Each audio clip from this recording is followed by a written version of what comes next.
The doorbell rang at exactly 6:47 p.m. on a Thursday. I remember the time because I was stirring pasta sauce, watching the clock, waiting for Marcus to get home from his shift at the fire station. What I wasn't expecting was to open the door and find my mother-in-law standing there with a tablet in her hands, her face twisted into that familiar expression of barely contained disgust she reserved just for me. "Thought you'd want to see this," Diana said, not even bothering with a greeting. She shoved the tablet toward me, and there on the screen was a video, my homecoming video, the one from 8 months ago when I returned from my second deployment in Afghanistan. The one where Marcus surprised me at the airport, where I dropped to my knees crying in my desert fatigues, where 50 strangers cheered and clapped as I held my husband for the first time in 14 months. But this wasn't the original video. This was something else entirely. Someone had edited it, added text overlays, changed the music. The new title read, "Local Woman's Elaborate Military Cosplay Prank Goes Viral." The comments underneath were brutal. Fake soldier, attention seeker, playing dress up for sympathy. And there, pinned at the top, was a comment from an account I recognized immediately. Diana Hayes Carpenter, my mother-in-law. Her comment read, "This is what happens when someone watches too many war movies. My daughter-in-law has been playing soldier for years, never saw real combat, just sat at a desk overseas filing paperwork. But she loves the attention and the thank you for your service routine. Some people will do anything for sympathy." I stared at the screen, my hand still gripping the wooden spoon dripping with marinara sauce. The video had 47,000 views. 47,000 people had watched my most vulnerable moment turned into a joke. My homecoming, the day I finally felt safe enough to break down and cry, had become entertainment. "Quite the performance," Diana continued, stepping past me into my own living room without being invited. "Though I have to say, you've gotten better at acting over the years." I set the spoon down carefully on the counter.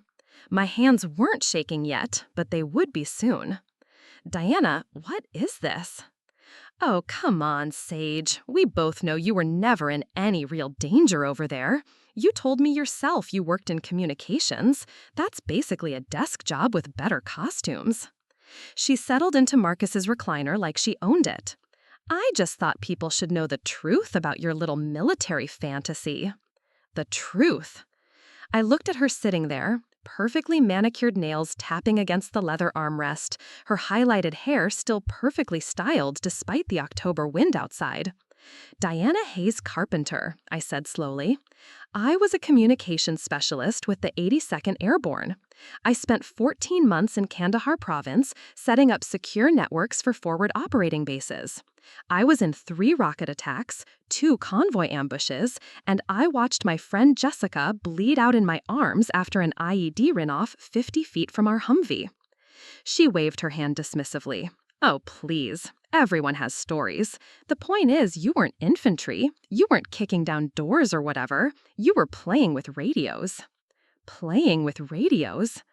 I bit the inside of my cheek hard enough to taste copper. "Those radios kept soldiers alive, Diana. Those networks I built were the only way isolated outposts could call for medical evacuation, air support, or backup when they were under fire." "If you say so." She was scrolling through her phone now, probably checking to see how many likes her comment was getting. "All I know is that Marcus's cousin Derek was a real soldier, Marines. He actually fought people. He doesn't go around making videos about it." Derek, the cousin who'd done one deployment to a relatively quiet base in Iraq and spent most of his time there working in supply. The same Derek who'd never missed an opportunity to remind everyone at family gatherings that I was just a comm girl and hadn't seen real action like he had. Derek, who'd been feeding Diana information about military jobs and deployments for months, helping her craft this narrative that my service was somehow lesser, somehow fake. "Diana, I need you to take that video down." She looked up from her phone with mock surprise. "Why would I do that? It's just the truth. People have a right to know when someone's embellishing their military service." I never embellished anything. Oh, sweetie. She stood up, smoothing down her expensive blouse. You show up to family dinners in your little uniform sometimes. You let people thank you for your service at the grocery store. You wear that veteran hat Marcus bought you. You milk it. I stared at her. The uniform she was talking about was my dress blues, which I wore exactly twice a year, Veterans Day and the Marine Corps birthday dinner that Marcus's fire department hosted annually. The grocery store she mentioned was people occasionally noticing my veteran license plates and saying thank you, which I always responded politely but briefly. The hat was a gift from my husband that I wore sometimes when I went running. But in Diana's mind, any acknowledgement of my service was milking it. Any pride I showed was attention-seeking. Any respect I received was undeserved. Take the video down, Diana. No, I don't think I will. She was heading toward the door now, satisfied with whatever damage she'd come here to inflict. Maybe this will teach you to stop living in a fantasy. You're a wife now, not a soldier. Time to act like it. She left, and I stood in my kitchen listening to the pasta water boil over, watching steam rise from the pot like smoke signals I couldn't read. My phone was buzzing with notifications, text messages, missed calls, Facebook alerts. The video was spreading. Before we jump back in, tell us where you're tuning in from. And if this story touches you, make sure you're subscribed, because tomorrow I've saved something extra special for you. The thing about being married to someone in uniform is that everyone assumes you understand what service means. Marcus was a firefighter, a first responder, someone who ran toward danger when everyone else ran away. People respected that. They understood that his job was dangerous, that he saved lives, that he mattered. But somehow, when it came to military service, there was always a hierarchy in people's minds. Infantry was real. Special forces was real. Flying jets was real. Everything else was just support, just playing dress-up, just people who wanted the benefits and the recognition without the risk. What they didn't understand was that there was no safe job in a combat zone. There was no desk in Afghanistan that was far enough from the action to guarantee you'd come home whole. Every person who deployed, regardless of their job, was a target. Every convoy could hit an IED. Every base could take rockets. Every soldier, sailor, airman, and Marine who served overseas earned the right to be called a veteran. But Diana didn't see it that way. Preparing and narrating this story took us a lot of time, so if you are enjoying it, subscribe to our channel. It means a lot to us. Now back to the story. She never had. It started before I even deployed the first time. Marcus and I had been dating for 2 years when I got my orders for Afghanistan. I was excited, nervous, proud to serve my country. When I told his family at Sunday dinner, Diana's reaction was immediate and cutting. "Oh, how nice," she'd said, cutting her pot roast with surgical precision. "A little vacation overseas." Marcus had corrected her. "Mom, she's deploying to a combat zone." "Well, it's not like she'll be in any real danger. Women don't do the fighting." I tried to explain that female soldiers in Iraq and Afghanistan were serving in combat roles for the first time in history, that the lines between combat and support jobs had blurred in modern warfare, that women were dying and getting wounded just like their male counterparts. Diana had nodded along politely, the way you nod at a child who's telling you an elaborate story about their imaginary friend. "Of course, dear. I'm sure you'll be very brave." The condescension was breathtaking. Here I was, a trained soldier, about to deploy to one of the most dangerous places on Earth, and she was patting me on the head like I'd just announced I was going to summer camp. It got worse after I left. Marcus would call me every few days when I could get to a phone or reliable internet, and he'd tell me about family dinners, about conversations where Diana would announce to anyone who'd listen that I was overseas playing army or having an adventure on the government's dime. She told the neighbors I was basically a secretary in fatigues. She told the ladies at her book club that the military just sent women overseas to boost morale, and that my job was probably making coffee for the real soldiers. She told Marcus's coworkers that I was living it up in the Middle East while their tax dollars paid for my extended vacation.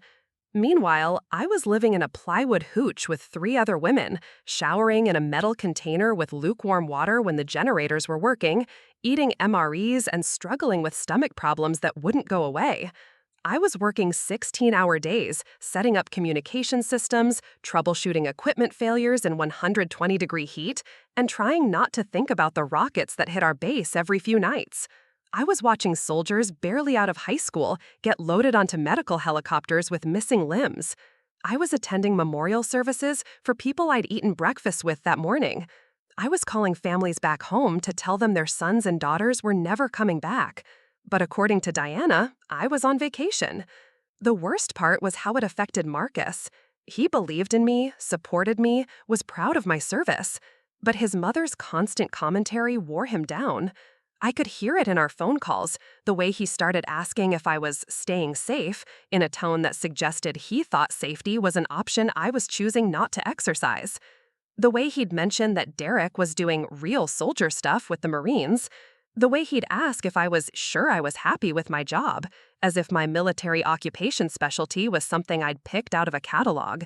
Diana was poisoning him against me, slowly, methodically, like adding just a drop of something bitter to his coffee every morning until he couldn't remember what it used to taste like. When I came home from my first deployment, she was conspicuously absent from my welcome party. Marcus said she had a migraine. 2 weeks later, I found out from his sister that Diana had been at the country club that day, perfectly healthy, telling anyone who'd listen that she didn't understand why people made such a big fuss about soldiers coming home from cushy overseas assignments. My second deployment was worse. By then, Diana had refined her narrative. I wasn't just playing soldier, I was actively deceiving people about the nature of my service. According to her, I was part of some elaborate military propaganda machine designed to make people think women were doing dangerous jobs when really we were just there for show. She started fact-checking everything I said. When I mentioned that our base had taken rocket fire, she'd research the date and location online, then announce that she couldn't find any news reports about attacks in that area. When I talked about the soldiers I'd worked with, she'd ask for their names so she could verify their stories. When I came home with a slight limp from a convoy accident, she suggested I was playing up a minor injury for sympathy. It was death by 1,000 cuts, each comment designed to chip away at my credibility, my dignity, my right to be proud of my service. And it was working. Marcus started asking me to tone down the military stuff around his family. He suggested I not wear my uniform to Veterans Day events when we were going to see his parents afterward. He asked if I could maybe not mention my deployments when we were at family gatherings. He wanted peace, wanted everyone to get along, and somehow it became my job to make myself smaller. I tried to understand. Family dynamics are complicated, and Diana had been Marcus's mother a lot longer than I'd been his wife.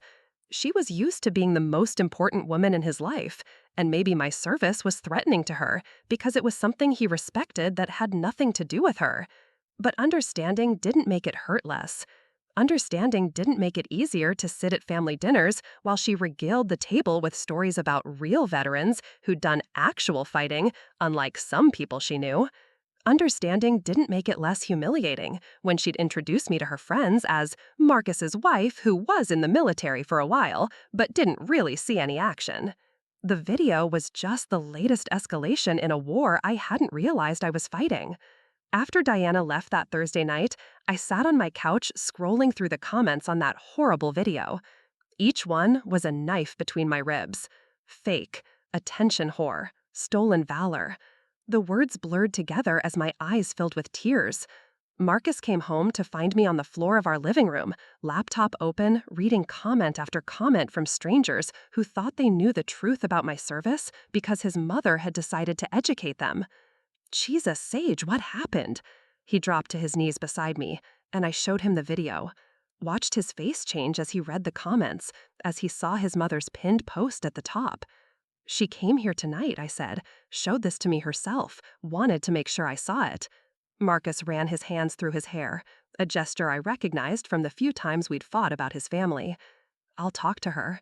Marcus, she's telling people I'm faking my military service. I know, I'll handle it. But I could already see it in his eyes, that familiar look that meant he was calculating how to manage this situation with the least amount of drama for everyone involved, which meant managing me, asking me to be the bigger person, to understand that his mother was just old-fashioned and didn't mean anything by it. Your mother posted on social media that I'm lying about my service. She's telling people I'm committing stolen valor. She doesn't understand military stuff, you know that. Then maybe she shouldn't be posting videos about military stuff. Marcus sighed, and I knew what was coming next. The same conversation we'd had a dozen times before. His mother was set in her ways. She didn't mean any harm. She just worried that I was putting too much emphasis on my military service instead of focusing on our marriage. Couldn't I just ignore her? Couldn't I rise above it? What he didn't understand was that this wasn't about hurt feelings anymore. This was about my reputation, my integrity, my right to be proud of something I'd earned with blood and sweat and sleepless nights in a place where people were actively trying to kill me. That night, I did something I'd never done before. I started documenting everything. I screenshot the video and all the comments.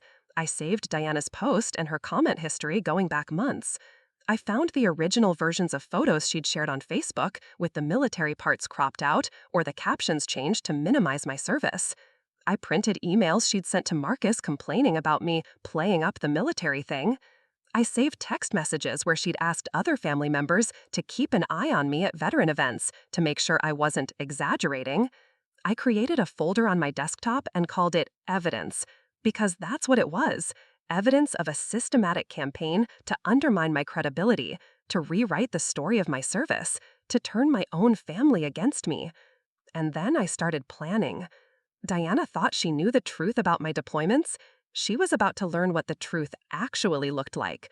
She wanted to fact-check my service. She was about to get facts she couldn't argue with. She wanted to tell people I was just playing dress-up. I was about to show her what a real soldier looked like when she was done playing games. The research took me 3 weeks. 3 weeks of late nights at my laptop while Marcus slept. 3 weeks of phone calls to old battle buddies. 3 weeks of tracking down documentation that I'd never thought I'd need because I'd never imagined someone would question whether I'd actually served my country. I started with my military records. Not the simple DD-214 that proved I'd been in the service, but everything. Training records, performance evaluations, award citations, deployment orders, after-action reports from missions I'd been on. Every piece of paper the Army had ever generated with my name on it. Then I reached out to people I'd served with. Jessica's squad leader, who remembered the day she died and my role in trying to save her. The colonel who'd personally thanked me for keeping communications up during a particularly bad rocket attack. The medic who treated me after our convoy hit an IED. The intelligence officer who'd relied on the network I'd built to coordinate with Afghan forces. Each conversation was like opening an old wound. These weren't stories I liked to tell, weren't memories I enjoyed revisiting, but they were my stories, my memories, and no one had the right to erase them. Staff Sergeant Rodriguez remembered the night our base took 12 rockets in 2 hours, and how I'd crawled through the rubble of the communications bunker to restore contact with higher headquarters while the attack was still ongoing. Major Williams remembered recommending me for a Bronze Star for my actions during a complex attack on our forward operating base. Specialist Chen remembered how I'd stayed up for 36 straight hours rebuilding our entire network after a suicide bomber took out our main server room. These weren't the stories of someone playing dress-up. These weren't the adventures of someone on vacation. These were the experiences of a soldier who'd done her job under fire, who'd kept her fellow soldiers connected and alive, who'd earned every ribbon on her chest and every day of veterans' benefits she'd ever receive. But documentation was only part of my plan. Diana had made this personal, had attacked my character and my integrity in front of thousands of strangers. She tried to destroy my reputation and turn my own family against me. She wanted a war? She was about to get one. I started with social media. Not Facebook, where she could delete comments and control the narrative, but LinkedIn. Professional LinkedIn, where her husband's business clients could see everything, where the people who mattered in her social circle maintained their respectable public personas. I created a post that was calm, factual, and devastating. I thanked everyone who had shared the video of my homecoming for their support, then provided some context. I explained that I was a combat veteran of Operation Enduring Freedom and included a photo of myself in full battle gear at Forward Operating Base Shank in Afghanistan. I listed my military awards and decorations. I included a link to a Bronze Star citation that was part of the public record. Then I addressed the misinformation directly. I explained that some family members had been sharing false information about my service, including claims that I had never seen combat or served in a dangerous capacity. I provided documentation proving otherwise, including after-action reports that showed my involvement in combat operations. I ended with a simple statement: I'm proud of my service to this country, and I won't allow anyone to diminish or misrepresent it. For those who have questions about women in combat roles or the nature of military service in Afghanistan, I'm happy to educate rather than argue. The post got traction immediately. Marcus's coworkers started sharing it. People from our church began commenting with support. Local veteran organizations reposted it with their own commentary about the importance of supporting all veterans, regardless of gender or military occupation. But the real impact came when Marcus's father saw it. Richard Carpenter was a businessman who'd built his construction company on relationships and reputation. He understood the value of credibility and the danger of public controversy. When he saw his wife's name being mentioned in connection with a viral video about fake military service, he was not pleased. The phone call came that Friday night.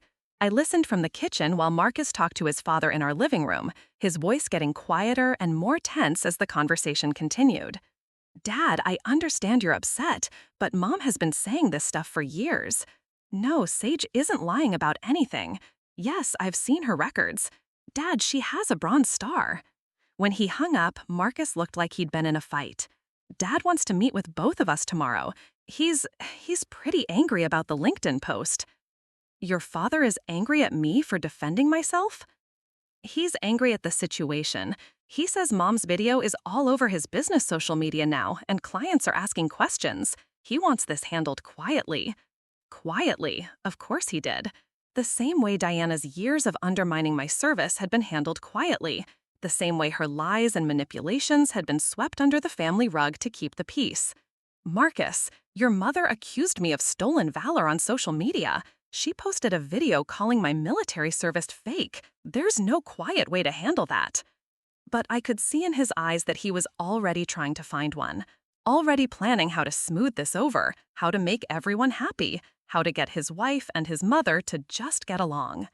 The meeting was set for Saturday afternoon at his parents' house. Neutral territory, Richard called it, though I couldn't imagine how any territory that included Diana could be considered neutral. I spent Friday night preparing like I was going into battle, because that's exactly what this was.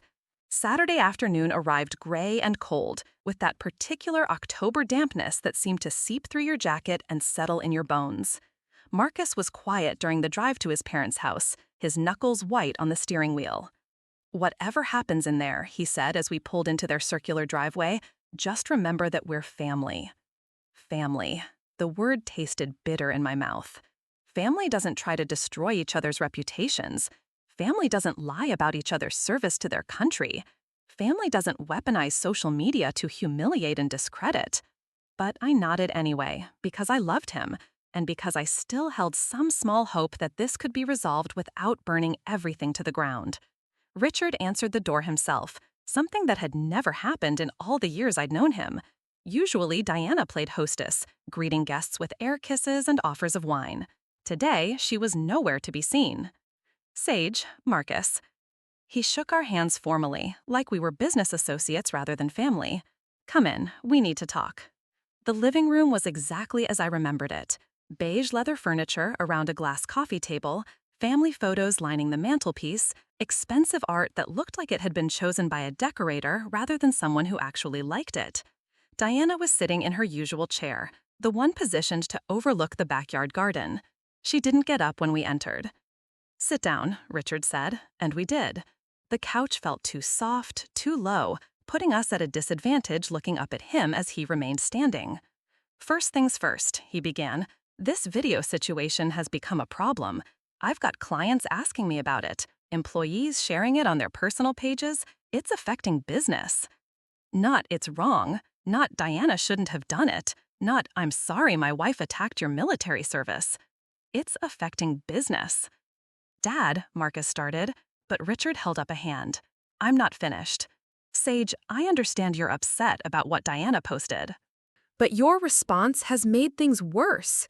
This LinkedIn post, the documentation you're sharing, it's turned a family disagreement into a public spectacle. A family disagreement. That's what he was calling it. His wife accusing me of stolen valor, posting a video that had been viewed by nearly 100,000 people now, was just a disagreement? "Richard," I said carefully, "your wife posted a video claiming I lied about my military service. She told thousands of people that I was never in combat, that I was faking my veteran status for attention. Those are serious accusations." "And I'm sure there's been some miscommunication there," he replied smoothly. "Diana doesn't really understand military things. She probably didn't realize how her comments would be interpreted." I looked at Diana, sitting silently in her chair. She was wearing what I'd come to think of as her battle armor. Perfectly applied makeup, jewelry that probably cost more than my car payment, clothing that screamed expensive taste and social status. She looked like someone who'd never had a hair out of place, never doubted her right to occupy any space she entered. "Diana," I said directly, "do you want to explain what you meant when you posted that I was playing soldier and had never seen real combat?" She looked at me with those cold blue eyes that had been cataloging my failures and inadequacies for years. "I meant exactly what I said. You worked in communications. That's not the same as being infantry or special forces or whatever. People should know the difference." "And what difference is that?" "Real soldiers fight. They're in danger. They risk their lives." She was speaking slowly, as if explaining something obvious to a child. "You sat at a desk and played with radios." The casual dismissal in her voice was like a physical blow. This woman, who had never served a day in her life, who had never been further from home than the resort in Cancun where she took her annual spa vacation, was going to lecture me about what made a real soldier? "Diana, I was in 3 rocket attacks. I was in 2 convoy ambushes. I held my friend while she died from an IED explosion. I spent 14 months in a combat zone where people were actively trying to kill me every single day. What part of that sounds like sitting at a desk to you?" "Oh, please," she waved her hand dismissively. "Everyone has war stories. Derek says half the people who claim to have seen combat are exaggerating." Derek again, always Derek, the Marine cousin who'd done one deployment to a quiet base and somehow become the family expert on military service. "Derek is wrong," I said flatly. "Derek is a Marine. Derek is an idiot." The room went silent. Even Richard looked surprised by the bluntness of my response. Diana's perfectly composed face showed the first crack I'd seen all day. "Excuse me?" I pulled out my phone and opened the folder I'd spent 3 weeks preparing. Derek served 7 months at Camp Victory in Iraq. Camp Victory was one of the safest bases in the country. The biggest danger he faced was food poisoning from the dining facility. He worked in supply, processing requisitions for toilet paper and MREs. He never left the base, never went on convoy, never saw combat. Diana's mouth opened slightly, but no sound came out. "I know this because I looked up his service record. It's public information if you know where to look and what to ask for.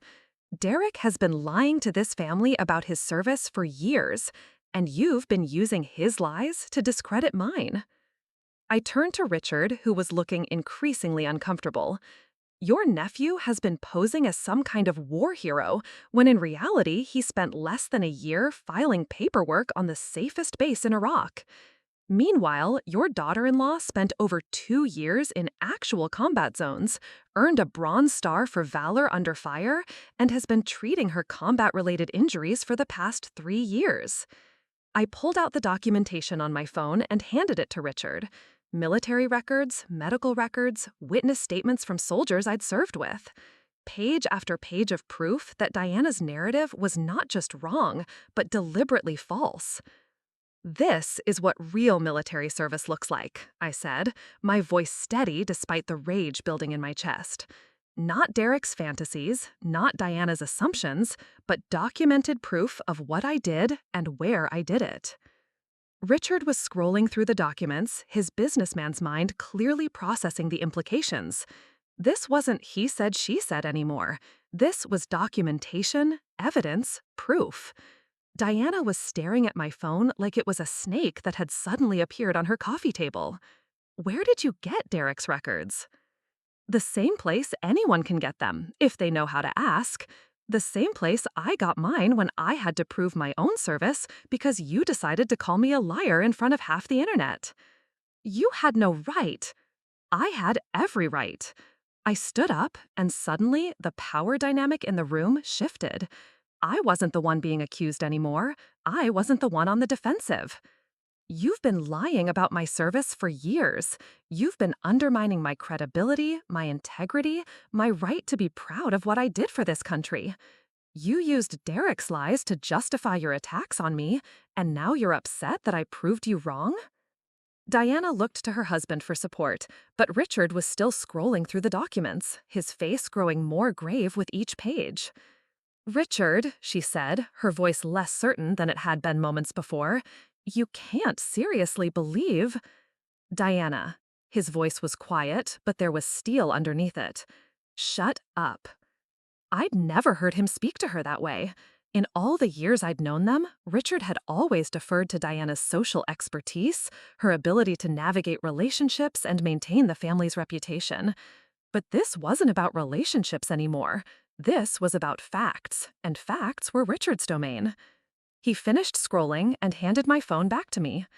"This Bronze Star citation, it says you maintained critical communications during a complex attack that lasted 6 hours. You were wounded but continued operating until relief arrived." "That's correct." "And this medical record shows you were treated for shrapnel wounds and a concussion from that attack." "Also correct." He turned to his wife, and his voice when he spoke was colder than I'd ever heard it. "Diana, what the hell have you been doing?" The question hung in the air like smoke. Diana opened her mouth to respond, then closed it again. For the first time since I'd known her, she seemed to be at a loss for words. "I was just," Derek said. Derek lied about his own service and apparently about Sage's. Richard was pacing now, the way he did when he was working through a complex business problem. "Do you have any idea what you've done?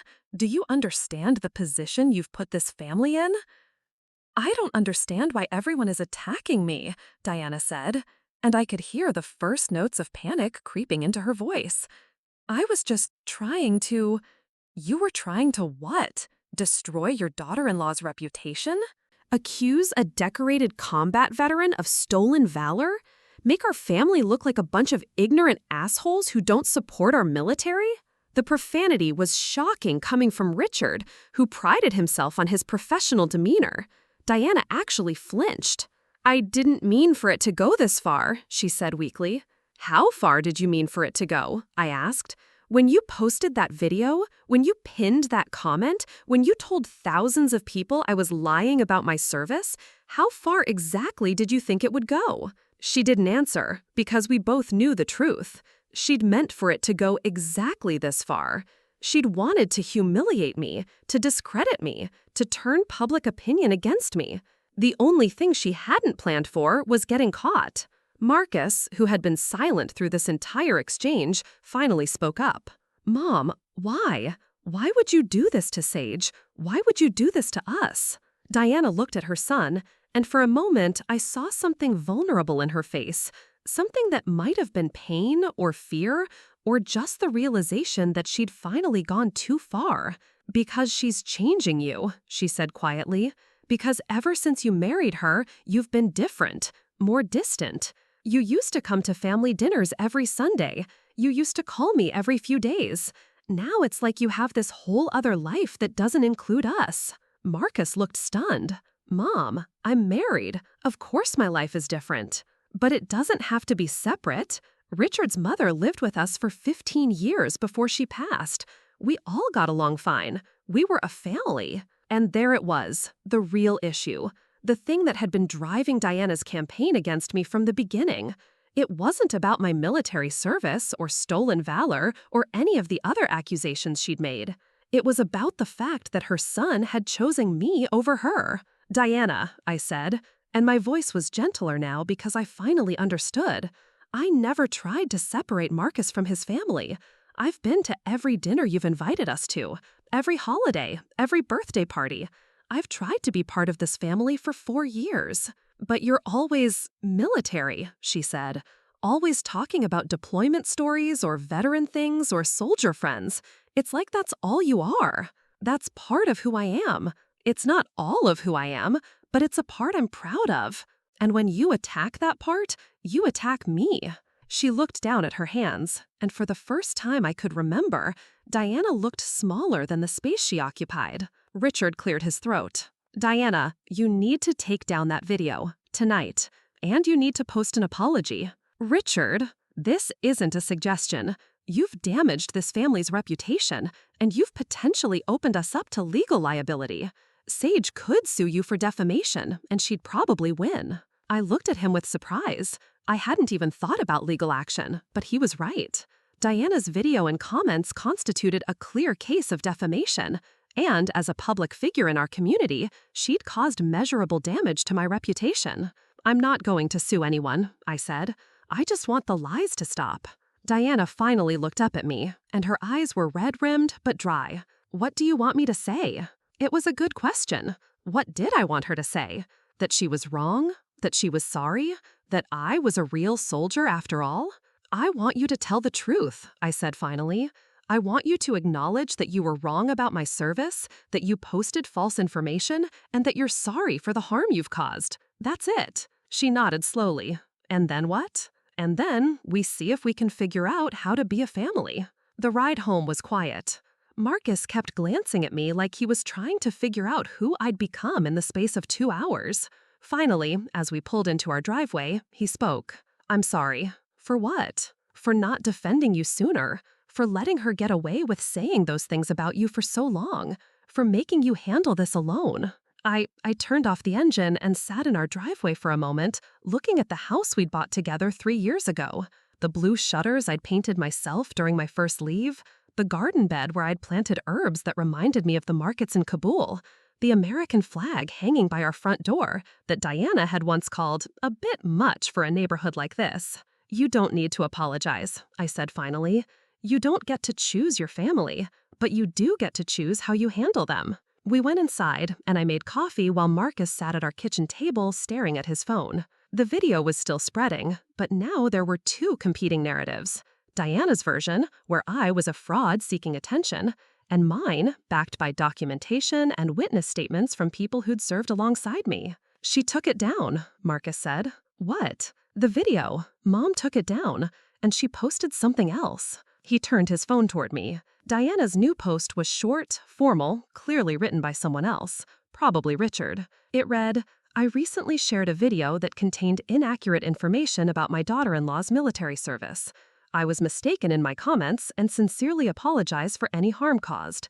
Sage Carpenter is a decorated combat veteran who served our country with honor and distinction.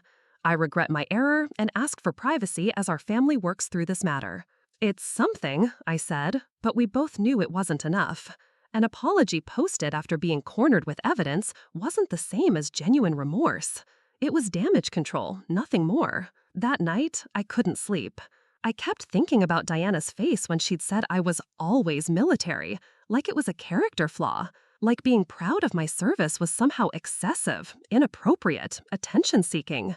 I got up and walked to my closet, to the corner where I kept my military gear. My dress blue uniform hung in a garment bag, pressed and perfect. My combat boots sat polished on the floor below it.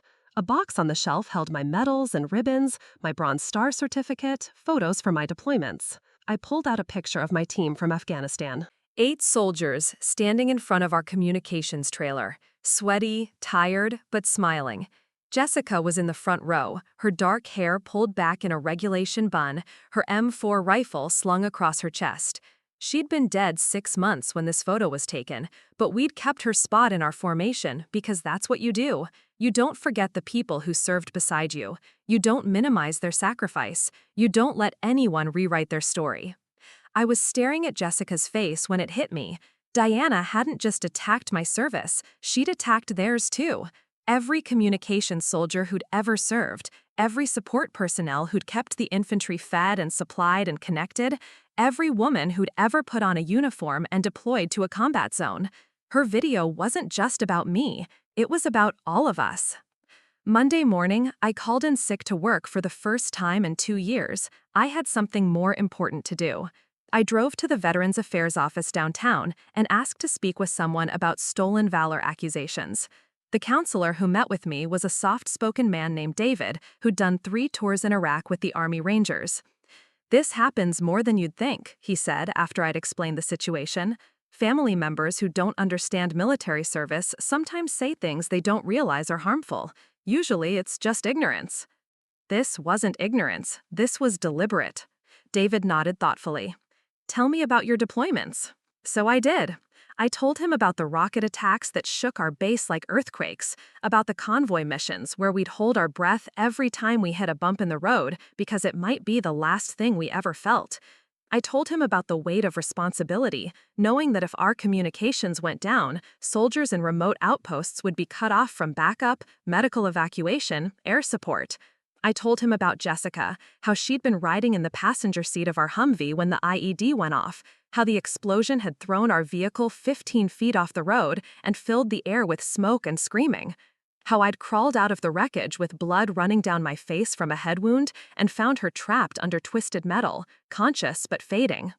I told him how I'd held her hand and talked to her about her little sister back home while the medics worked to free her from the wreckage, how she'd made me promise to tell her family that she wasn't scared, that she'd been doing something important, how she died in the helicopter before we reached the hospital, and how I'd kept that promise at her funeral 6 months later. I told him about the Bronze Star, how I'd earned it not for one moment of heroism, but for 14 months of showing up, of doing my job under fire, of keeping the lines of communication open when everything around us was falling apart. When I finished, David was quiet for a long time. Finally, he said, "What do you need from us?" "I need help setting the record straight, not just for me, but for every communications soldier who's ever been told they weren't a real soldier, every support personnel who's been dismissed as non-essential, every woman who's been accused of playing dress-up." David smiled for the first time since I'd walked into his office. "I think I know exactly how to help you with that." The video came together over the next 2 weeks. Not a response to Diana's video, not a defensive reaction to false accusations, but something bigger. A documentary about the role of communications soldiers in modern warfare, featuring interviews with officers who'd commanded communications units, infantry soldiers who'd depended on our networks to stay alive, and families of communications soldiers who'd been killed or wounded in action. David connected me with a local filmmaker who specialized in military documentaries. Sarah Chen was a Navy veteran herself, and she understood immediately what we were trying to accomplish. "The problem with most people's understanding of military service," she said during our first meeting, "is that they think it looks like a movie. They think if you're not kicking down doors or flying jets, you're not really a soldier. They don't understand that modern warfare is a team effort, and every position on that team is essential." We interviewed Major Williams, my former commanding officer, who explained how communications soldiers were often the primary targets in attacks because enemy forces knew that cutting our communications would isolate and confuse American forces. We talked to Sergeant First Class Jackson, an infantry soldier who'd served 3 tours in Afghanistan. He talked about how communications soldiers were integrated into every mission, how they often accompanied infantry units on the most dangerous operations, how he'd seen more communications soldiers killed and wounded than he cared to remember. We included footage from my own deployment, video I'd taken on my phone during rocket attacks, during convoy missions, during the memorial service for Jessica and the 5 other soldiers from our unit who'd been killed during that deployment. But the most powerful part of the documentary was the interview with Jessica's mother, Carol. She'd agreed to participate after I'd reached out to her through Facebook, explaining what was happening and why. Carol looked directly into the camera and said, "My daughter died doing her job in Afghanistan. She was a communications specialist with the 82nd Airborne, and she was killed by an improvised explosive device while conducting a mission to establish communications for an isolated outpost. Anyone who says communication soldiers don't see real combat has never had to identify their daughter's body after she was killed serving her country." The documentary was 23 minutes long. Professional, factual, devastating. Sarah uploaded it to YouTube with the title, "The Real Story, Communication Soldiers in Combat." Within 48 hours, it had 100,000 views. The response was overwhelming. Comments poured in from veterans sharing their own stories about being dismissed or minimized because their military jobs weren't considered combat enough. Women veterans talked about being accused of seeking attention or using their service for personal gain. Military spouses shared stories about family members who'd questioned or undermined their loved one's service. But more importantly, it started conversations. Real conversations about what military service actually looked like, about the diversity of roles required to keep American forces safe and effective overseas, about the courage required to deploy to a combat zone regardless of your specific job. 3 days after the video went live, I got a phone call from a producer at a major news network. They wanted to interview me for a segment about women in combat roles and the challenges they faced both during and after their service. "We've been following the response to your documentary," the producer said. "The story seems to have struck a nerve. Would you be interested in talking about your experience on national television?" I looked around my quiet house, at the life I'd built with Marcus, at the peace I'd found in being invisible to the people who'd never appreciated me anyway. Did I really want to thrust myself into the spotlight, to make myself a public figure in debates about military service and stolen valor? Can I think about it? Of course. But I should mention, we've also reached out to your mother-in-law for comment. She hasn't responded yet, but we're planning to run the story with or without her participation. My blood went cold. You contacted Diana? Her video was the catalyst for this entire conversation. The public has a right to hear both sides. After I hung up, I sat in my kitchen trying to process what had just happened. This had started as a family conflict, escalated to a social media controversy, and now it was about to become national news. Diana's attempt to humiliate me locally was about to expose her to scrutiny from millions of people across the country.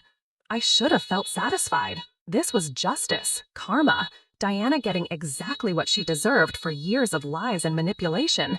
But mostly, I felt tired. My phone rang. Marcus.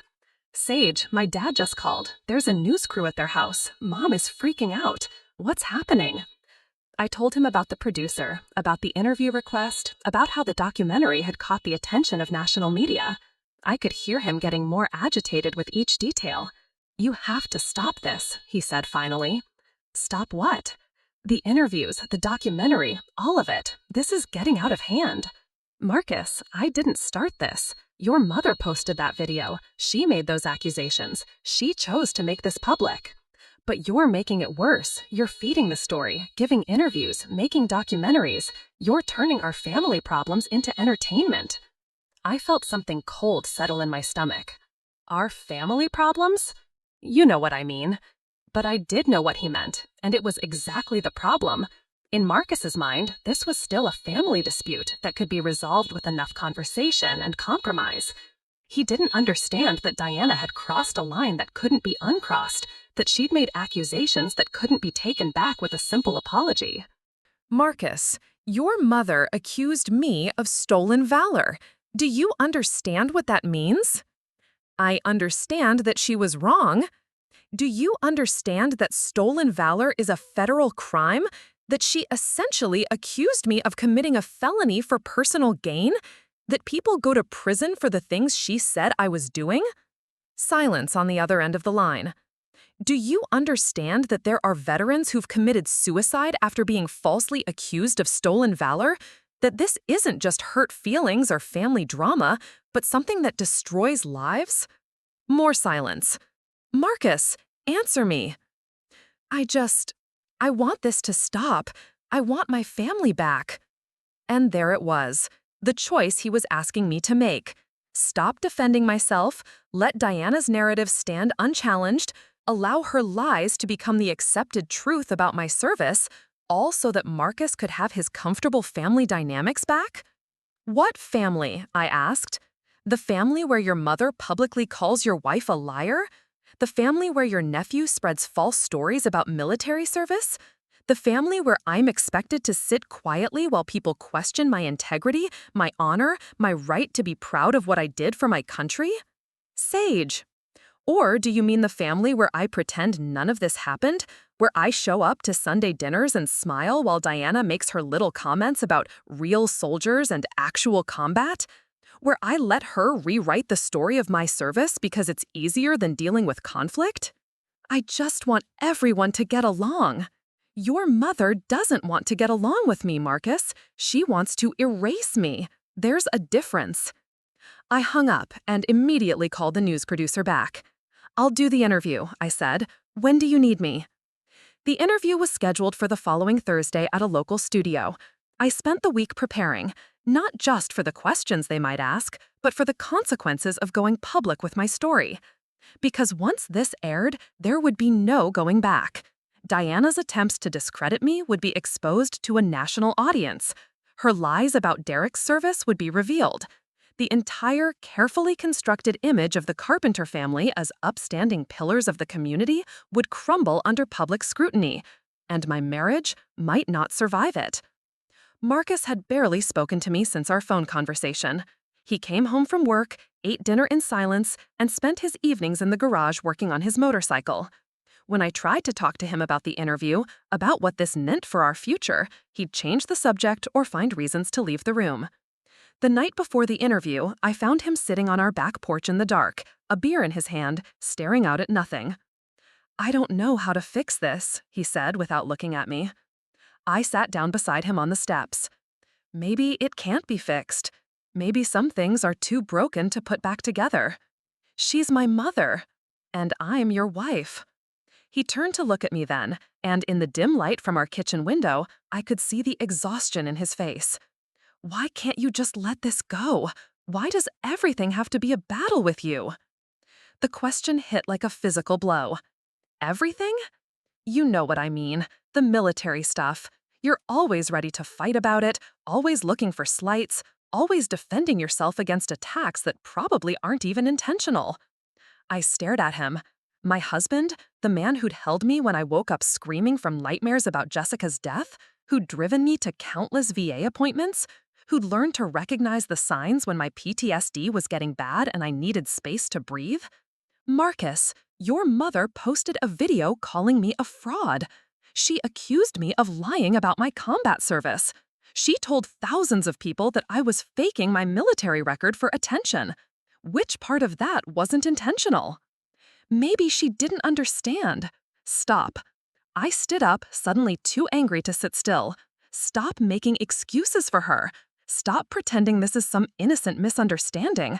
Your mother has been undermining my service for years, and you've let her do it. She's set in her ways. She's a grown woman who chose to attack my character and credibility on social media. She knew exactly what she was doing. Marcus was quiet for a long time, drinking his beer and avoiding my eyes. Finally, he said, "What do you want me to do? Cut off my own mother?" I want you to stand up for your wife. I want you to tell your mother that her behavior is unacceptable. I want you to stop asking me to be the bigger person when someone attacks my integrity. And if I don't? The question hung between us like a challenge. We both knew what he was really asking. If he couldn't choose me over his mother, what did that mean for our marriage? Then I guess we'll find out what matters more to you, I said. Your mother's comfort or your wife's honor. I went inside and left him on the porch with his beer and his silence. Thursday morning arrived crisp and clear. I drove to the studio alone, wearing my dress blue uniform for the first time since my last Veterans Day ceremony. The weight of the fabric felt familiar, comforting. This was who I was, who I'd earned the right to be. The interview went exactly as I'd expected. Professional, respectful, focused on the larger issues rather than personal family drama. The host asked about my service, about the challenges facing women veterans, about the importance of accurate representation of military roles. I talked about communication soldiers who died doing their jobs, about the complexity of modern warfare, about the courage required to deploy to a combat zone, regardless of your specific duties. I was calm, factual, measured. When they asked about the viral video and Diana's accusations, I simply said, "Stolen valor accusations are serious. They damage not just the person being accused, but the credibility of all veterans. When those accusations are false, as they were in my case, they cause real harm to real people who've served their country honorably." The segment aired that Friday night. By Saturday morning, it had been shared across every major social media platform, picked up by military blogs and veteran advocacy groups, and featured in news roundups about women in combat roles. Diana's original video resurfaced, of course. The internet never forgets, and people had saved copies before she took it down. Side by side with the professional interview, her lies looked even more petty and vindictive. The response was swift and brutal. Comments poured in, calling her everything from ignorant to evil. Her Facebook page was flooded with messages from veterans and military families expressing their outrage. Her church, her country club, her volunteer organizations all suddenly found themselves associated with someone who'd publicly attacked a decorated combat veteran. Richard's construction company started getting calls, not from angry customers, but from potential clients who'd seen the story and wanted to know if they supported businesses owned by people who attacked military veterans. 3 current projects were put on hold, pending review of company values and leadership. The social consequences were equally devastating. Diana's carefully cultivated image as a pillar of the community crumbled overnight. The charity boards she served on began distancing themselves. Her book club asked her to take a break from attending meetings. Friends stopped calling. But the worst part, from her perspective, was probably the way people looked at her now. Where once she'd commanded respect and deference based on her social status and her husband's success, now she was just the woman who'd attacked a veteran. The woman who'd been so spectacularly wrong, so publicly cruel, that she'd become a cautionary tale. Marcus came home that Friday night looking like he'd aged 10 years in a week. He sat down at our kitchen table without taking off his work boots and put his head in his hands. "It's bad," he said. "How bad?" "Mom hasn't left the house since Monday. Dad says she's not eating, barely talking. She's getting death threats on social media. People are showing up at their house to confront her." I felt a flicker of something that might have been guilt, but I pushed it down. "I'm sorry people are threatening her. That's not okay. But I'm not responsible for other people's reactions to her behavior." "Aren't you?" Marcus looked up at me with exhausted eyes. "You did that interview. You made this national news. You turned our family drama into a public spectacle." "I defended myself against false accusations. That's what innocent people do." "By destroying my mother's life?" "Your mother destroyed her own life when she decided to attack a combat veteran on social media. I just provided the facts." Marcus stood up and paced to the window, looking out at our backyard where the last of the fall leaves were clinging to the oak tree we'd planted our first year in the house. "She's talking about moving," he said quietly. "Moving where?" "Away, out of state. Dad's considering selling the business, starting over, somewhere no one knows about this." I joined him at the window. Outside, our neighbor was raking leaves while his kids played in the pile he'd already gathered. Normal people living normal lives, unaware that the couple next door was falling apart. "Would that be so terrible?" I asked. Marcus turned to stare at me. "She's my mother." "She's also the woman who spent years trying to convince your family that your wife was lying about her military service. She created a viral video calling me a fraud. She pinned comments accusing me of stolen valor. Marcus, she tried to destroy my reputation and my credibility." "But she's family. So am I. Or at least I thought I was." The silence stretched between us like a chasm. Outside, the neighbors' kids were laughing as they jumped in the leaf pile, their joy sharp and bright against the gray October sky. "I can't choose between you and her," Marcus said finally. "You already did. You just chose her." I went upstairs and started packing a bag. Not because I was leaving permanently, but because I needed space to think, and I couldn't do that in a house where my own husband was asking me to apologize for defending myself against lies. "Where are you going?" Marcus asked from the doorway of our bedroom. My sister's place in Denver, for a few days. Sage, please, let's talk about this. I zipped up the bag and turned to face him. What's left to talk about? Your mother attacked my military service, I proved she was wrong, and now you want me to feel guilty about it. You want me to apologize for not letting her lies stand unchallenged. I just want my family back. Which family, Marcus? The one where your mother respects your wife, or the one where your wife pretends to be okay with being disrespected? He didn't answer, because we both knew there was no version of his family where both things could be true. I drove through the night, stopping only for gas and coffee, letting the miles between me and Colorado accumulate like interest in a savings account. By the time I reached my sister Emma's apartment in Denver, the sun was coming up over the Rocky Mountains, painting the sky in shades of pink and gold that reminded me of sunrise over the Afghan mountains. Emma met me at her door in pajamas and a worried expression. She'd seen the news coverage, had been calling and texting for days trying to check on me. "How are you holding up?" she asked as she made coffee in her tiny kitchen. "I don't know," I said honestly. "I feel like I'm in the right, but I also feel like I'm losing everything that matters to me." Emma was 5 years older than me, a pediatric nurse who'd never married, but had built a life full of friends and work she loved and volunteer commitments that made her feel useful. She'd always been my fiercest defender, the person who'd celebrated my military achievements when no one else seemed to understand why they mattered. "Tell me what happened," she said, "all of it, from the beginning." So I did. I told her about years of Diana's comments, about the slow erosion of my confidence, about the way Marcus had gradually started asking me to minimize my military identity to keep peace with his family. I told her about Derek's lies, about Diana's video, about the documentary and the interview and the national news coverage. When I finished, Emma was quiet for a long time, sitting cross-legged on her couch with her coffee mug balanced on her knee. "Do you love him?" she asked finally. "Marcus? Yes, but I don't know if that's enough anymore." "What would be enough?" I thought about it, really thought about it, for the first time since this whole thing started.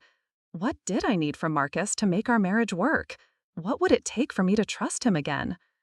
I need him to understand that defending me isn't the same as attacking his mother. I need him to stop asking me to be the bigger person when someone attacks my character. I need him to choose our marriage over his mother's feelings. And if he can't do that? I looked out Emma's window at the city spreading out below us, at all those lives being lived by people who'd never heard of Diana Carpenter, or her viral video, or her decorated daughter-in-law. People who were probably struggling with their own family dynamics, their own questions about loyalty and love, and what you owe to people who raised you versus the people you choose to build a life with. Then I guess I'll build a life without him. The words surprised me as I said them, but they felt true. For so long, I'd defined myself in relation to other people, as a soldier in relation to my unit, as a wife in relation to my husband, as a daughter-in-law in relation to his family. But sitting in my sister's apartment, 3 states away from all the drama and conflict and competing loyalties, I remembered what it felt like to just be myself. Sage Morrison, the name I'd had before I became Sage Carpenter. The woman who'd enlisted in the Army at 18 because she wanted to serve something bigger than herself. Who'd volunteered for deployments because she believed in the mission. Who'd come home with scars and nightmares and a Bronze Star and the unshakable knowledge that she'd done something that mattered. That woman didn't need anyone's permission to be proud of her service.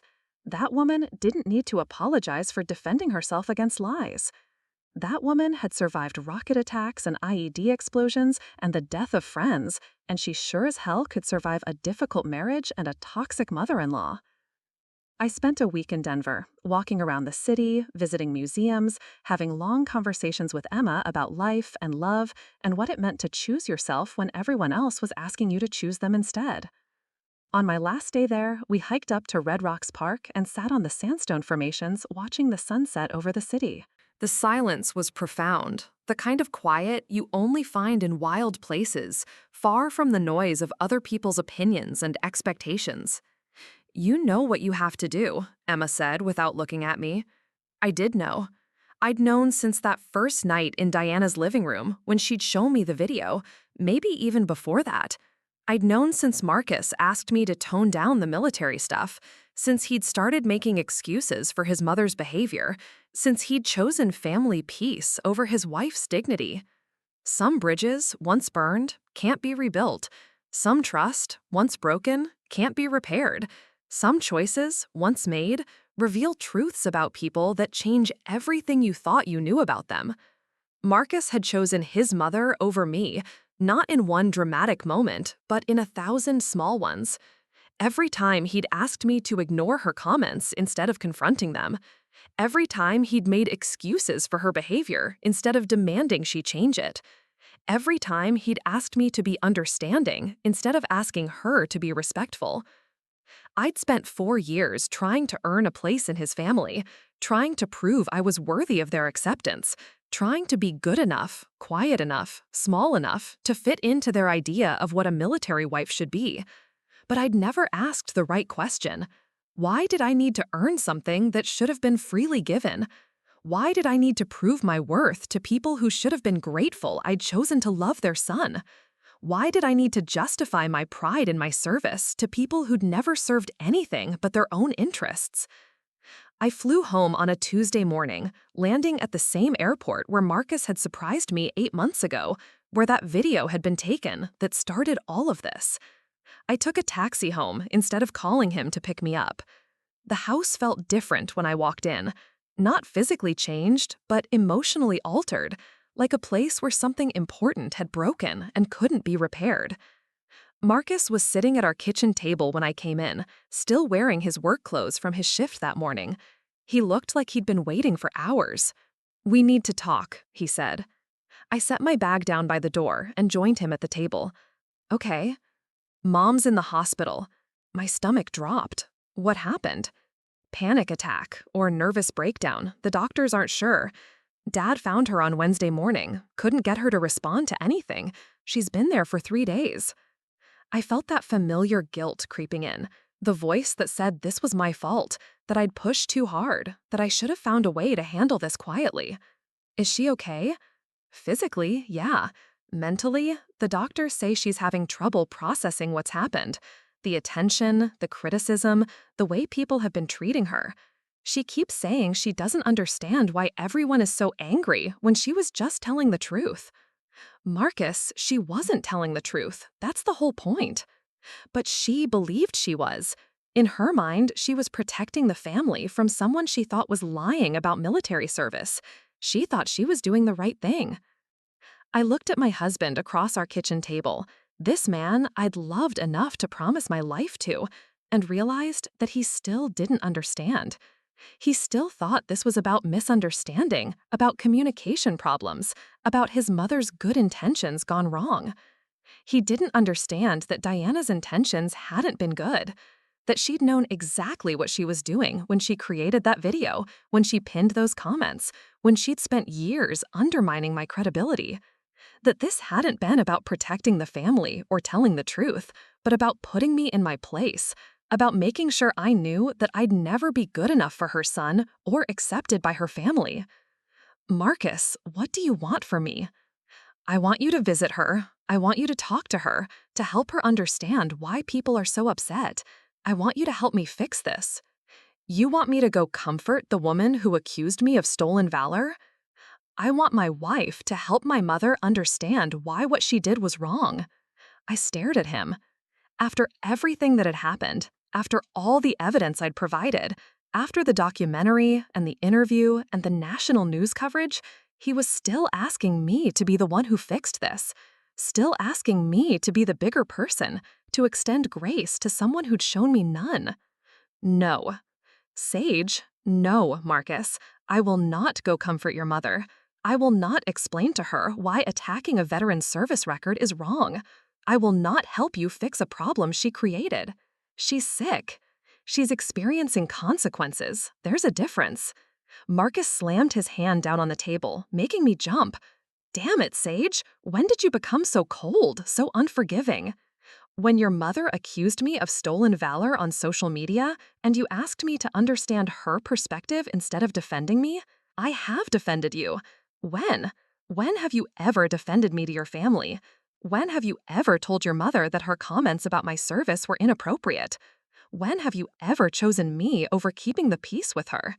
He opened his mouth to answer, then closed it again. We both knew he couldn't name a single time. That's what I thought. I stood up and walked to our bedroom, Marcus following behind me. I pulled my suitcase out of the closet and started packing more clothes, more personal items than I'd taken to Denver. What are you doing? I'm leaving. For how long? I stopped packing and looked at him. Until you decide whether you want to be married to me or married to your mother's approval. That's not fair.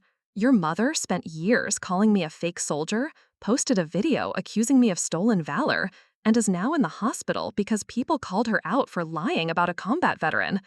Meanwhile, you want me to visit her and make her feel better about the consequences of her own actions? Which part of that is fair to me? Marcus sat down heavily on our bed. I don't know how to do this. I don't know how to choose between my wife and my mother. You don't have to choose between us as people, I said, continuing to pack. You just have to choose between right and wrong, between supporting someone who tells the truth and supporting someone who doesn't. It's not that simple. It really is. I finished packing and zipped up the suitcase. Marcus was still sitting on the bed, staring at his hands. Where will you go? Does it matter? Of course it matters. You're my wife. Am I? Because your wife would expect you to defend her when someone attacks her military service. Your wife would expect you to stand up to your mother when she lies about her character and integrity. Your wife would expect you to choose her over the person trying to destroy her reputation. Sage, please don't do this. I stopped at our bedroom door and looked back at him. I'm not doing anything, Marcus. I'm just stopping. Stopping trying to earn acceptance from people who will never give it. Stopping apologizing for being proud of my service. Stopping pretending that your mother's behavior is acceptable as long as we call it a misunderstanding. What about our marriage? What about it?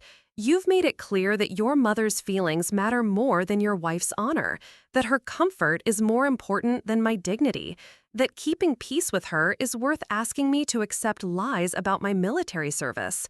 I picked up my suitcase and headed for the front door. Marcus followed, but he didn't try to stop me. I love you, he said as I put my bag in my car. I love you too, but love isn't enough when you won't fight for the person you love. I drove away from our house, from our marriage, from the life we'd built together, and for the first time in weeks, I felt like I could breathe again. The apartment I rented was small, furnished, temporary, a place to land while I figured out what came next. It was in a complex full of other people in transition, recent divorces, new graduates, military families between assignments. I liked the anonymity of it, the way I could come and go without anyone asking questions or making assumptions about my story. The elderly woman next door knew I was a veteran because she'd seen me leaving for a VA appointment, and she always thanked me for my service when we passed in the hallway.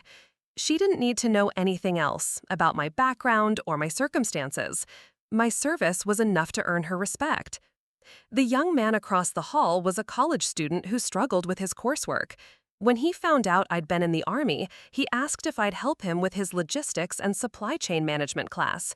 Not because he thought military people were automatically experts in everything, but because he genuinely wanted to understand how the concepts he was learning in theory worked in practice.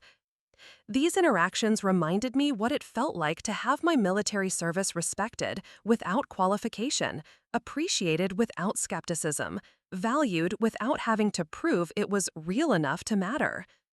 3 weeks after I moved out, Diana left the hospital and went to stay with her sister in Florida. According to Emma, who'd heard from Marcus, who'd heard from Richard, she was recovering from the ordeal of being publicly criticized for her video. The way the family talked about it, Diana was the victim now.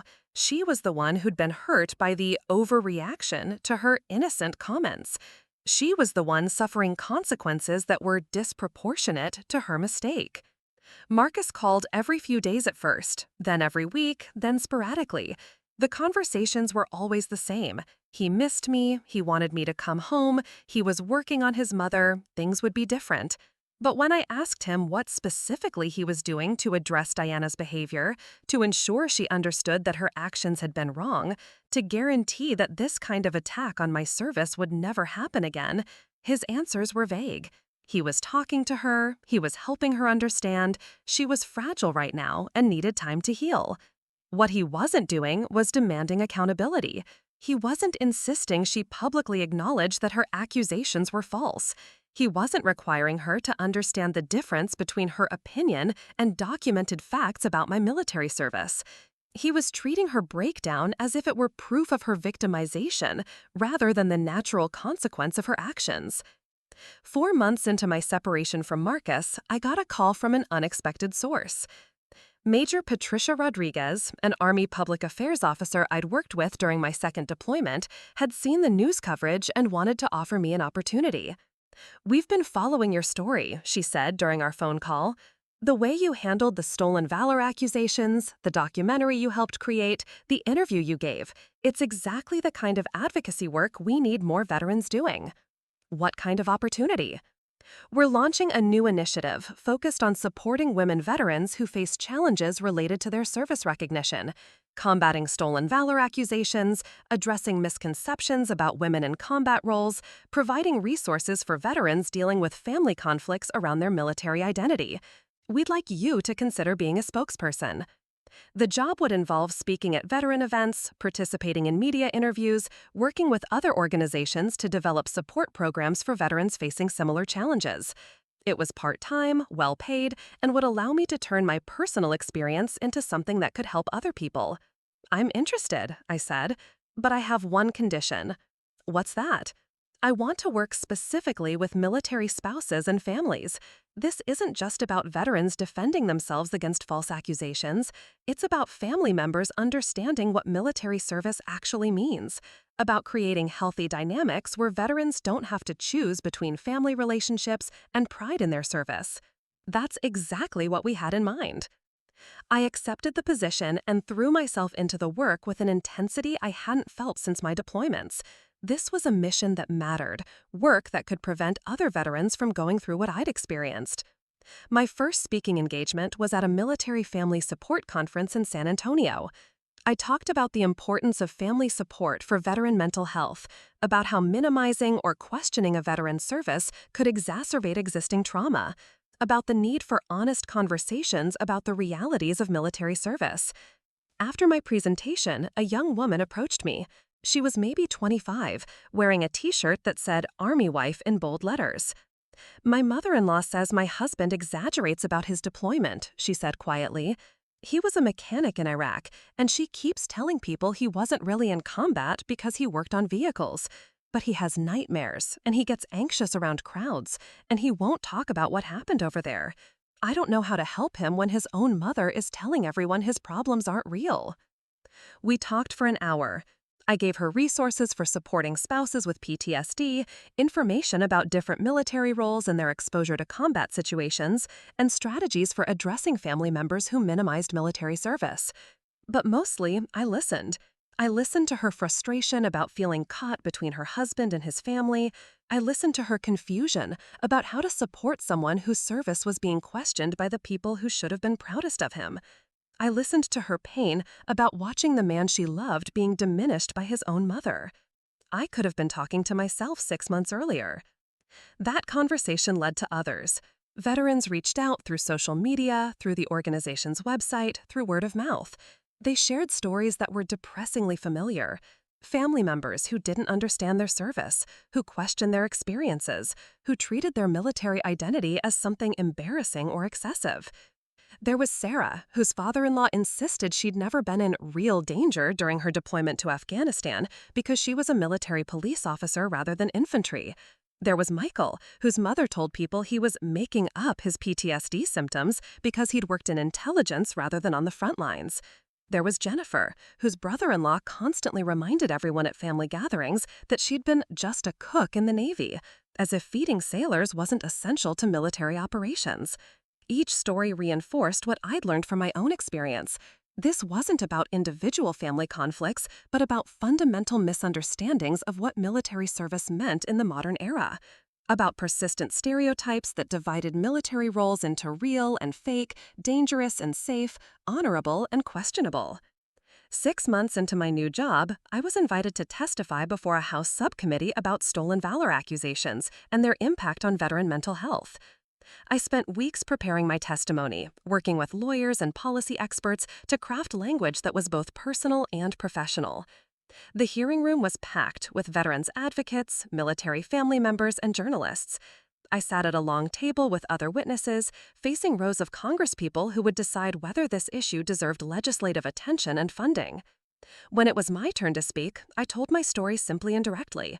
I talked about years of having my service minimized and questioned by family members, about the viral video that accused me of stolen valor, about the impact these experiences had on my mental health and my relationships. But I also talked about the broader implications. I presented data about the increasing number of false stolen valor accusations, particularly targeting women veterans and veterans who'd served in support roles. I discussed the correlation between family support and veteran mental health outcomes. I outlined policy recommendations for addressing these issues. Military service is military service, I said in closing. Whether someone carried a rifle or maintained communications equipment, whether they kicked down doors or kept supply lines open, whether they flew jets or processed paperwork, they volunteered to serve their country in a time of war. They earned the right to be proud of that service and to have it respected by their communities and their families. The hearing made national news. My testimony was shared across social media, featured in veteran publications, and referenced in academic papers about military family dynamics. But the response that mattered most came from Marcus. He called me the night after the hearing, his voice strained and tired. "I watched your testimony," he said. "Okay. You were right. About all of it. About Mom, about me, about what I should have done differently." I sat in my small apartment kitchen, holding the phone and trying to process this conversation I'd been waiting for but no longer needed. "What changed?" I asked. "I started going to counseling. The chaplain at the fire station recommended someone who works with military families. We've been talking about everything, about my family dynamics, about how I handled the situation with you and Mom, and And I realized that I spent so much energy trying to protect Mom's feelings that I never considered what my job was supposed to be as your husband. I was supposed to protect you, and instead I asked you to protect yourself while making excuses for the person attacking you. It was the acknowledgement I'd needed to hear months ago, but hearing it now felt complicated. I was glad he understood, glad he was getting help, glad he'd finally recognized the problems in his family's behavior, but I wasn't sure it was enough to repair what had been broken between us. Marcus, I appreciate you saying that. I really do. But understanding what went wrong doesn't automatically fix the damage. I know, but I want to try. I want to fight for our marriage the way I should have fought for you when Mom was attacking you. What about Diana? She's still in Florida. Dad says she's doing better, but she's not ready to come back yet. Maybe she never will be, and maybe that's for the best. The conversation lasted 2 hours. Marcus told me about his counseling sessions, about the work he was doing to understand his family's dysfunction, about his recognition that he'd prioritized avoiding conflict over supporting his spouse. He apologized not just for the specific incidents around Diana's video, but for years of asking me to minimize my military identity to keep peace with his family. "I robbed you of the right to be proud of your service in your own home," he said. "I made you feel like loving me meant hiding part of yourself. That was wrong, and I'm sorry." When we hung up, I sat in my apartment staring out at the city lights below, trying to figure out how I felt about his apologies and his promises to do better.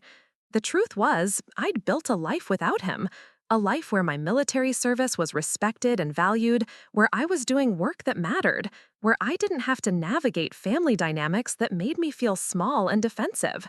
I'd remembered who I was when I wasn't constantly trying to earn acceptance from people who would never give it. But I also missed him. I missed our quiet mornings over coffee, missed the way he'd hold me during thunderstorms because he knew they reminded me of rocket attacks, missed having someone who knew my stories and my dreams and my fears. The question was whether we could rebuild something healthy together or whether too much damage had been done. I agreed to marriage counseling, but I kept my apartment and my job. This wasn't about giving Marcus another chance to disappoint me. It was about seeing if we could create something new together, something based on mutual respect and understanding, rather than my willingness to make myself smaller to fit into his family. Our first session was awkward, tense, full of long silences and careful words. The counselor, Dr. Martinez, let us each tell our version of events without interruption, then asked us to identify what we'd learned about ourselves and each other through this experience. I learned that I've been conflict avoidant to the point of being harmful, Marcus said. I thought keeping peace was the same as being a good husband and son, but what I was really doing was enabling bad behavior and failing to protect my marriage. And I learned that I'd rather be alone than in a relationship where I have to apologize for being proud of my military service, I said. I learned that love isn't enough if it doesn't come with respect and support. Dr. Martinez nodded. Those are both important insights. Marcus, what would you do differently if faced with a similar situation today? I'd tell my mother that her behavior was unacceptable and that she needed to apologize to Sage immediately. I'd make it clear that attacking my wife's military service was attacking my wife, and I wouldn't tolerate it. And if she refused? Marcus was quiet for a long moment. Then I guess I'd have to limit our contact until she was ready to treat my wife with respect. It was the answer I'd needed to hear months ago, but saying it in counseling was different from living it in real life. Over the next few months, we worked on rebuilding trust and communication. Marcus started attending veteran events with me, not as a supportive spouse going through the motions, but as someone genuinely interested in understanding military culture and veteran experiences. He asked questions about my deployments that he'd never asked before, listened to stories he'd previously avoided because they were too difficult to hear. He also started setting boundaries with his extended family. When his cousin Derek made another comment about real soldiers, Marcus confronted him directly. When other family members asked when I was getting over the whole military thing and focusing on being a wife, he shut down the conversation. Most importantly, when Diana finally returned from Florida and wanted to have a family dinner to put all this behind us, Marcus told his parents that wouldn't happen until Diana acknowledged what she'd done and apologized appropriately. She's been through enough, Richard had apparently argued. Can't we just move forward? Not without accountability, Marcus had replied. Not without Diana admitting that she was wrong about Sage's service and apologizing for the damage she caused. Diana's response was to have another breakdown. This time, though, Marcus didn't call me asking for understanding or compromise. He simply told me that his mother was struggling with accountability and that he supported her getting whatever help she needed, but that our relationship wasn't contingent on her emotional state. 8 months after I'd moved out, Marcus and I had dinner at the restaurant where we'd had our first date 8 years earlier. We weren't the same people who'd fallen in love over shared appetizers and awkward conversation about our families and our dreams. We'd been through something that had fundamentally changed both of us. "Do you think we can make this work?" he asked over dessert. "I think we can make something work," I said, "but it won't be the same as what we had before." "What would be different?" "I'm not going to pretend to be less than I am to make other people comfortable. I'm not going to hide my military service or downplay my accomplishments or apologize for being proud of what I've done. If we're going to be married, you need to be married to all of me, not just the parts that don't threaten anyone. I want to be married to all of you. I want to be married to the woman who earned a Bronze Star, who survived rocket attacks, who built a career helping other veterans. I want to be proud of you the way you deserve to be proud of yourself." "And what about your family? What about them? Are you prepared for the possibility that choosing me might mean losing them?" Marcus looked down at his hands, the same gesture he'd made so many times during our marriage when faced with difficult choices involving his family. "Yes," he said finally. "If that's what it takes, yes." We went home together that night, to the house we'd bought together, to the life we'd built and nearly lost. But this time, it felt different. This time, I wasn't trying to earn my place there. This time, Marcus wasn't asking me to make myself smaller to fit. 3 months later, we renewed our vows in a small ceremony at Emma's house in Denver. It wasn't about celebrating our original marriage, which had been built on compromises that hurt both of us. It was about committing to something new, something based on mutual respect and understanding. The ceremony was small. Emma, a few close friends, Marcus's sister who'd never participated in Diana's campaign against me, and his father who'd driven up from Colorado Springs to attend. Richard pulled me aside before the ceremony. "I owe you an apology," he said. "I knew Diana was wrong about your service, but I thought it was easier to let her have her opinions than to deal with the conflict of correcting her. I should have stood up for you from the beginning. Thank you for saying that." "Diana's still struggling," he continued. "I don't know if she'll ever be able to admit she was wrong or apologize the way she should. But I want you to know that I'm proud to have you as a daughter-in-law, and I'm proud of your service to our country." It wasn't the apology I'd needed from Diana, but it was something. It was acknowledgement from someone in Marcus's family that I deserved respect and support. The ceremony itself was simple. We exchanged new rings, made new promises, committed to a marriage based on choosing each other every day rather than just tolerating each other's presence. My vows were different this time. I promised to never again apologize for being proud of my military service. I promised to support you in becoming the husband you want to be, not the husband your family expects you to be. I promised to fight for our marriage, but never at the cost of my own dignity and self-respect. Marcus's vows were different too. I promise to defend you against anyone who attacks your character, your service, or your right to be proud of what you've accomplished. I promise to choose our marriage over keeping peace with people who don't respect you. I promise to love all of you, not just the parts that are convenient or comfortable. After the ceremony, we drove back to Colorado together, stopping at military memorials and veteran monuments along the way. At the Air Force Academy, we walked through the cadet chapel and talked about service and sacrifice and what it meant to commit your life to something bigger than yourself. "I never understood it before," Marcus said as we stood looking at the stained glass windows. "The way military service becomes part of your identity." I thought it was just a job you used to have. It's not about the job. It's about the commitment, about choosing to serve something bigger than yourself, about being willing to sacrifice for people you'll never meet, about being part of something that matters. I get that now, and I'm sorry it took me so long to understand.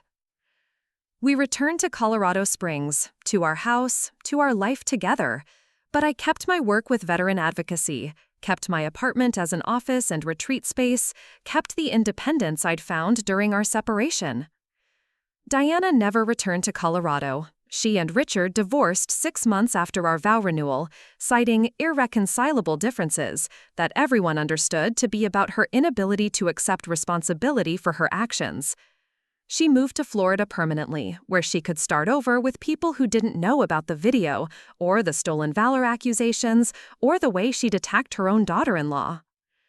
Richard eventually started dating a woman named Carol, who was a retired Navy nurse. She understood military service, respected veteran experiences, and became the kind of mother-in-law figure I'd never had but always wanted.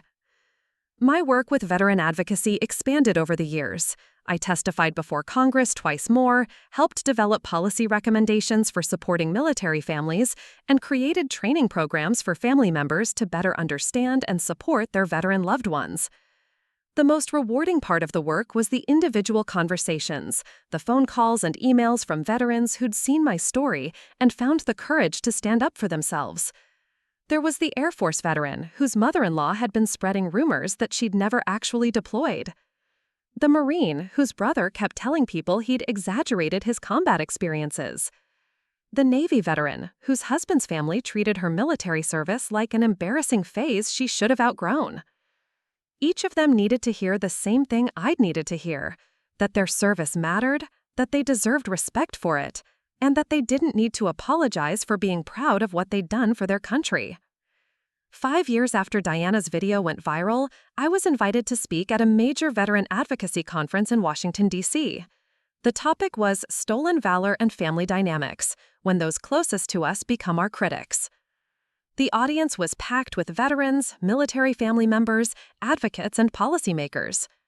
As I looked out at the crowd, I saw faces that reflected my own journey: pain, anger, determination, hope. I told my story again, but this time it wasn't about the damage that had been done to me.